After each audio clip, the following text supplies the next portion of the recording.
Thank you very much, Anne, for the introduction. Thank you to everyone for all of you for coming today, to all those who made this event possible. I want to particularly commend the organizers for the impeccable timing of this conference and its related events this week as we anticipate the visit of the South Korean President Moon Jae-in to come to Washington, D.C. later this month. We're also standing a little over a month into the new presidency in the South, which has given us some time to assess the stated intentions of the new administration, its initial steps, as well as the challenges it faces. But what we knew from the get-go was that Moon Jae-in would be South Korea's first 이상가족 president. Right? He's the first president of the Republic of Korea who is a member of a separated family. These are photographs from 2004 when he participated in the reunions, visited North Korea to accompany his mother to meet the youngest sister, his mother's youngest sister. And his mother and this Mami Imo, this aunt, are still alive, and he's stated it's a resolution, as a goal for him for his mother, who's now over 90, to be able to see his sister again in a reunified Korea. To give initially a sense of the overview, then I'll give some of the background as well as more recent context. We often will start with statistics. I'm not really a numbers person, but these numbers are important in the sense that it conveys the urgency of this issue for the Korean War generation, the generation for whom the Korean War is still a living memory. We have approximately 61,000 surviving South Korean family members among those who had applied and are still waiting for reunion. That represents less than half of those who, since 2000, had applied to participate in these reunion programs, which I'll talk about more. And over 62% of these applicants are over the age of 80. And so in terms of time running out, I think that the numbers speak for themselves. But something that may not be apparent is that when we use these numbers to try to gauge a sense of the scale, it's actually quite a lowball figure, because each applicant is basically the representative of family, and often the eldest, not always. And so the numbers of actual those who are affected in the South alone are easily larger by an order of magnitude. And so in this my talk, I'll largely address the inter-Korean context because the exchanges between the two Koreas have broadly informed the international movement to reunite Korean war-separated families. So many causes there were many causes of family separation. Jason outlined some of them, and I'll just quickly mention showing with the map how to get a sense of the displacement of civilians. If you go, the fact that the front line really swept nearly the entire territory of the peninsula. And so in the sort of chaos of fleeing from the battle, these family separations were often inevitable, but these were not formal border crossings. At this time, the dividing line was permeable, and there was no expectation. These were internal migrations. There were no expectations that this would be lasting. Certainly, no expectation that it would endure for over 60 years, 64 years as it has today. So the continuation of the separation also speaks to Korea's ongoing division. So they're not only separated by war, but separated by decades of Korea's division. And the Korean case is also exceptional because of the severe self-isolation policies adopted by North Korea beginning around 1960. So, even in other communist countries, there had been restricted access to the outside world. North Korea was remarkable in the degree to which it imposed a reclusiveness, in the sense that, and this resulted from North Korea's unusual vulnerability as half of a divided state. So the self-isolation policies were initially intended to guard against what was perceived as a dangerous revisionism characterizing the Soviet Union amidst the process of de-Stalinization. But North Korean leaders also perceived an even more serious threat given the increasing material affluence and industrial development in the South. We'll recall in the years following the war, the North was actually more economically developed than the South, and then had been overtaken by the South. So the combination of an information blockade as well as the isolation of the population posed a formidable obstacle for any unauthorized contact between those within North Korea and those on the outside. And so, again, no telephone contacts, no letter exchanges, and certainly no visits across the border. So this is, again, a complete absence of contact, unlike in Germany, divided Germany, or between China and Hong Kong. So on the other side of the Korean divide, so this had shown, this is actually a scene from the KBS Plaza. On the other side of the divide in South Korea, the emotional scenes of reunion in real life among long-separated families would become a defining staple in South Korean media culture since the early 1980s. And so in 1983, an unplanned marathon broadcast on the state broadcaster KBS would temporarily become an overwhelming national media sensation. So this was part of a commemorative special program that was intended to shed light on the ongoing suffering of war-separated families, not unlike our panel today. And ordinary people were invited to appear briefly on television in a featured segment where they'd hold signs bearing information, making an appeal to locate their relatives.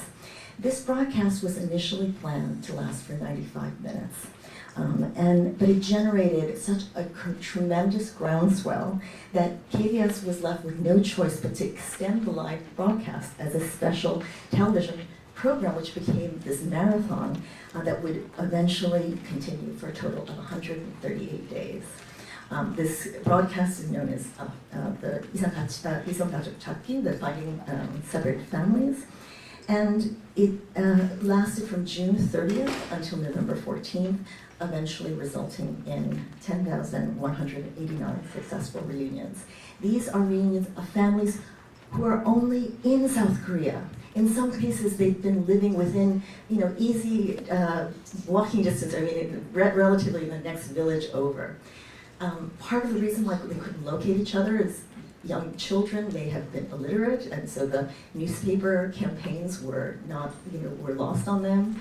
This was the first time that they really harnessed the split screen technology. And so it's been actually argued by media scholars that the onset of, or the birth of reality television began with this broadcast. So, which is remarkable in terms of, again, there's so many things that are world historical about the Korea's division, and that is also true about the human dimension. And so what happened with the 1983 KBS telethon was that it, so the other thing I wanted to mention was the other reason why they couldn't, why these internal South Korean reunions had not happened sooner, right? This is 1983. 30 years right after the major hostilities had ended, was partly because if you had a missing, uncle or your, father or somebody in your family was missing, the risk that that person could have crossed over to the north would expose your family to stigmatization, to various kinds of persecution, and so it was better just not to ask. And so this became a vehicle for which people who could have been reunited. And so this again speaks to how, because the conflict had never, the war has never been formally resolved, you didn't have this process of just the sorting the living and the dead. And so it is a one of the clearest indications within the spaces of family of the continuation of the war. So the 1983 KBS telethon captured the national imagination. I mean, that's what I would hear again and again about. The whole country was in tears and glued, it was riveted to the broadcast. And drew also sympathetic international interest. And this prompted the South Korean government to invest greater effort toward pursuing further inter-Korean Red Cross talks. And in 1984, South Korea would go so far as to offer aid to North Korea, which the latter rejected and criticized as an attempt to undermine its society. However, when South Korea experienced extreme flooding a month later, North Korea responded with its own offer of assistance to South Korean flood victims. And although there was initially sort of a rebuff, later they reversed course after a few days, again in the spirit of trying to open a road to mutual cooperation and to improve inter-Korean relations. So again, the role of humanitarian aid in facilitating these ties, or these building these relationships. So that gesture in 1984 led to a return to the negotiating table, and the fruit of that were the 1985 Inter-Korean Red Cross talks and the first ever reunions among war-separated families across the Korean Divide. That occurred in August 15th, 1985. And specifically, this included delegations of 50 separated family members from each side who visited Seoul and Pyongyang. I'm sorry, this was in September of 1985. Excuse me. Anyway, nevertheless, rather than augur sort of interstate reconciliation, these 1985 reunions would eventually fall prey to, this is the height of the Cold War, to that prevailing Cold War atmosphere, as the events were marred by some ideological grandstanding on both sides, although also characterized by quite sympathetic scenes. And another, I guess, limitation of these particular reunions were the fact that not everyone who was selected came forward to participate, again, out of fear of the risk that it would expose to their families. So out of the 100 people who were involved in the exchange, only 65 family members were able to meet their relatives. That meant that there were 30 from the north who were able to achieve reunion and 35 from the south. And that would inform the logistics for the more contemporary reunions, which I'll mention a bit later. So despite official plans, let me actually go back for a sec.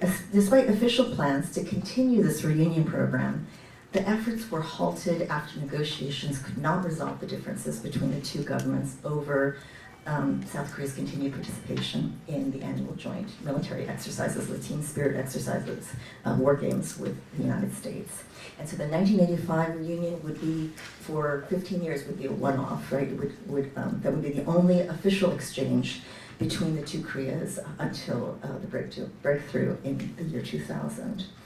And while official exchanges did not resume for another 15 years, there were changes in both Koreas since 1990 that allowed greater possibilities for unofficial reunions of separated families to occur in third countries and also in North Korea.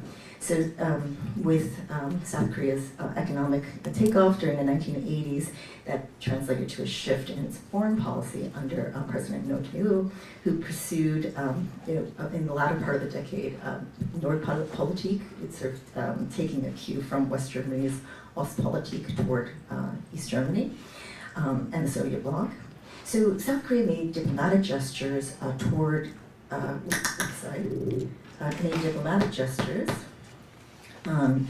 North Korea's allies, the communist allies, and successfully securing economic and diplomatic ties with Eastern European communist countries. And Bruce had mentioned this earlier, and by 1990 also with the Soviet Union. So at a time when North Korea was, at this time, the reconciliatory approach on the part of South Korea led to another opening for inter-Korean high-level talks. So the South Korean government also began permitting its citizens to pursue informal contact with their North Korean relatives. So given the impasse on a state level to arrange more exchange meetings officially, this amounted to a different strategy on the part of the South Korean government to address the separated families by enabling more private reunions, these temporary meetings, to take place among individual families. So by 1990, the South Korean Ministry of Education put in place the legal framework allowing South Koreans to meet with North Koreans without fear of punishment under the national security law, which had previously forbidden such meetings, prohibiting any contact, whether in person or via written correspondence. Again, you see the Article 3 on the laws of exchanges and cooperation of North and South, that there was an exception that was granted in this case. So these separated family members who had been mostly working through North Korean, through private brokers or mediators, most who were, for the large part, diasporic ethnic Koreans residing in China, also Canada, and in some cases the US. And another important turning point was the normalization of diplomatic relations between the PRC and South Korea in 1992. And so China becomes the predominant point of contact for South Koreans seeking to arrange reunions with North Korean relatives in a third country. And within a decade, more than 90% of the reunions in a third country would occur brokered by ethnic Korean residents of China in private meetings. So from the early 90s, normal talks between the two Koreas on these reunions did not resume until the beginning of the administration of President Kim Dae-jung. Under the Sunshine Policy, again, as we heard earlier, the Kim administration departed from the containment posture of prior administrations and pursued a new approach toward North Korea based on engagement, emphasizing diplomatic dialogue, mutual recognition, peaceful reconciliation, and economic cooperation. So after 2 years of overtures by the South toward the North, the breakthrough came with the historic June summit between Kim Dae-jung and Kim Jong-il, and that yielded the June 15th Joint Declaration, in which both sides called for greater economic cooperation, lessening of military tensions, the return of long-term North Korean political prisoners, and the reunions of North-South separated families. So these temporary meetings would occur where both in Seoul and Pyongyang, 100 family members from either side were exchanged in a sense. They flew in, one delegation flew in an Air Koryo wide body, and that same plane flew a delegation of the southern families to Pyongyang. And the first 3 of these exchange meetings occurred in both capital cities, the largest exchange of civilians to date at the time. And that was included in the June 15th Joint Declaration. Following that point, further meetings had to be negotiated, and those would occur subsequently in North Korea. I just want to point you to that mural that's in the background on the side. This is lining the entire wall of this enormous, this is in COEX in Gangnam in Seoul. You can recognize the photograph from the 1985 reunions. Unfortunately, the resolution isn't very good on this particular picture, but you can see in the background the kind of stippling effect, and it shows one of the criticisms of this event was that the scale was so small, given the enormity of the problem. And there was a recognition that this had to be a token gesture as an important first step.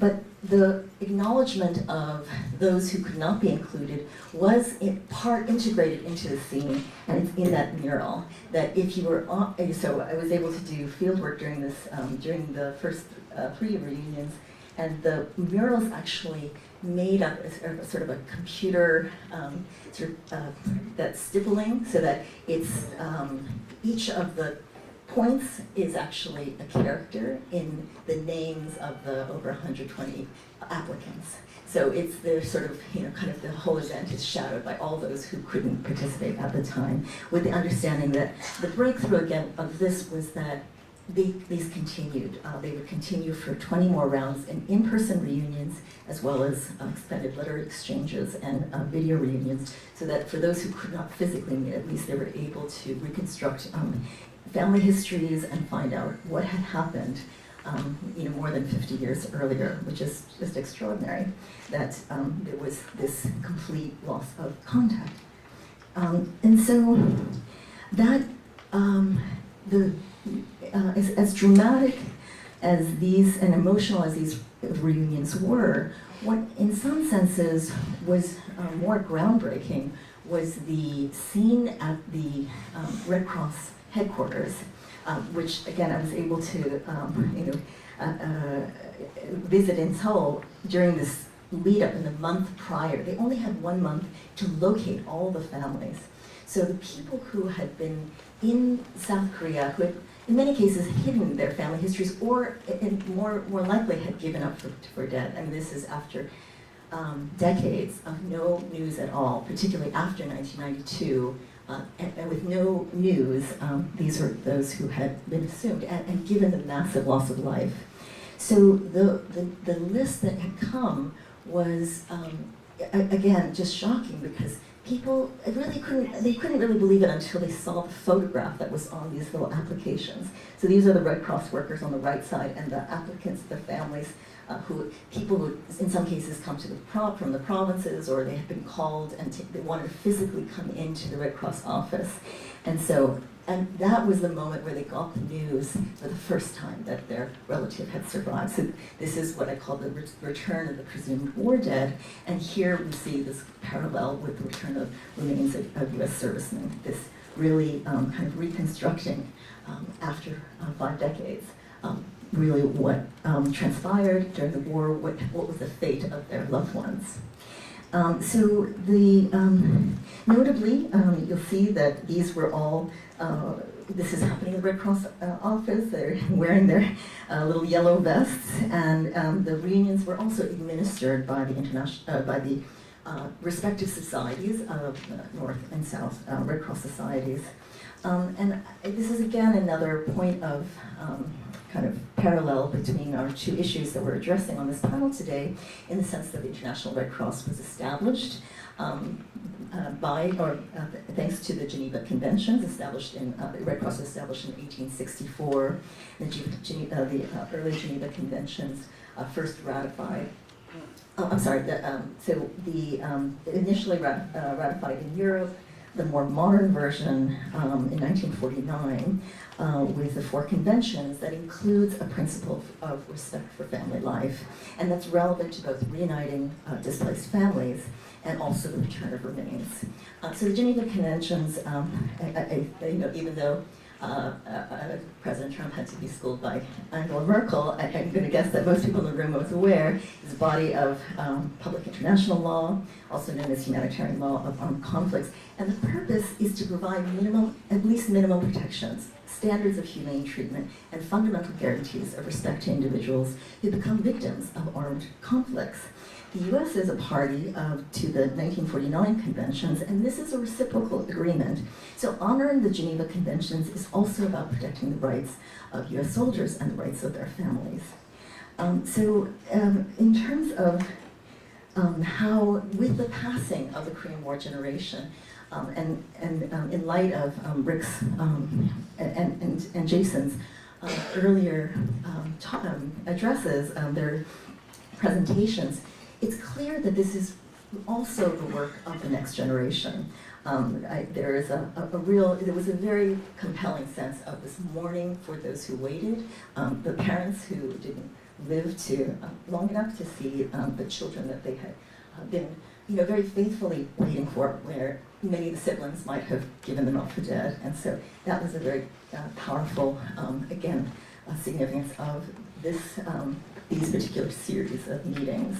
So just to quickly assess and give you a snapshot of the current situation, there have been 20 rounds. These of in-person reunions, these were much less frequent under the Lee Myung-bak and Park Geun-hye administrations.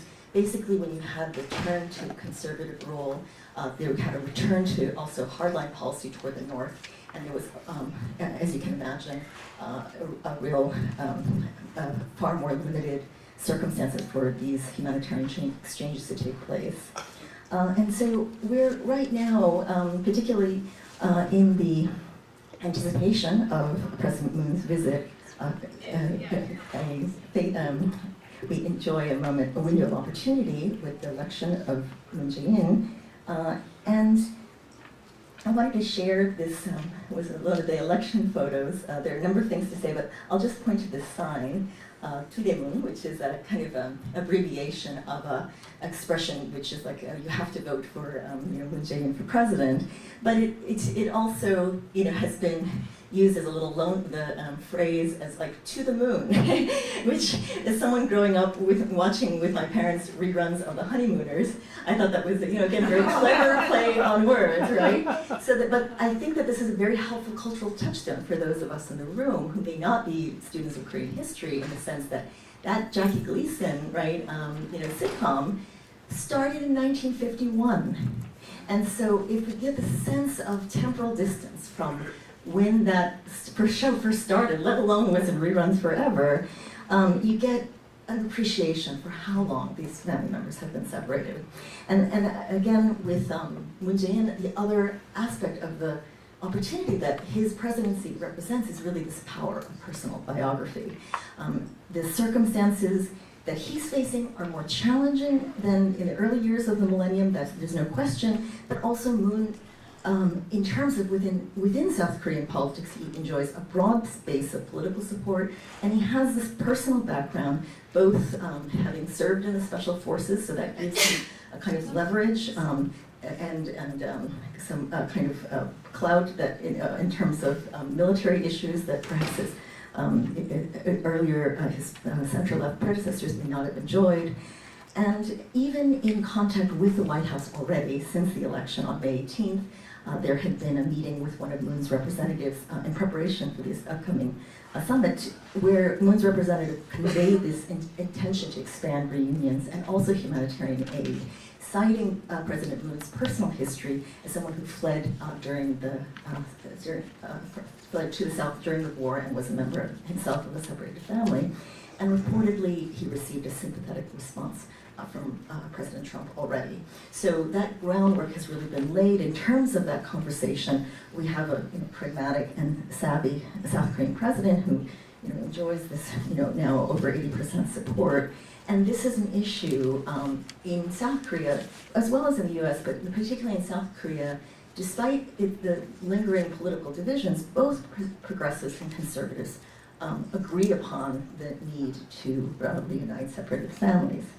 In this one last point I want to make is in the last decade of the 20th century, there had scores of meetings to negotiate the possibility for reuniting families. No breakthrough until 2000, but yet these meetings continued among high-level and mid-level government officials. And analysts kind of speculate retrospectively that these negotiations were also important because it gave cover, in a sense, as well as an opportunity for the two sides to meet and to be able to negotiate other issues that perhaps would not have been received, could have been open to more criticism in the press or in the political climate. So if I could conclude on the note that supporting these humanitarian programs for separated families and the repatriation of remains of US servicemen, upholding the respect for family life is indeed the right thing to do. It does open a space and build relationships for diplomacy, but it also speaks to how closure for the war and reconciliation is not only a matter between states and between governments, and it's also a vital process that occurs among individuals and within families. And so with that, I just want to thank you again and ask your support for these issues. Thank you.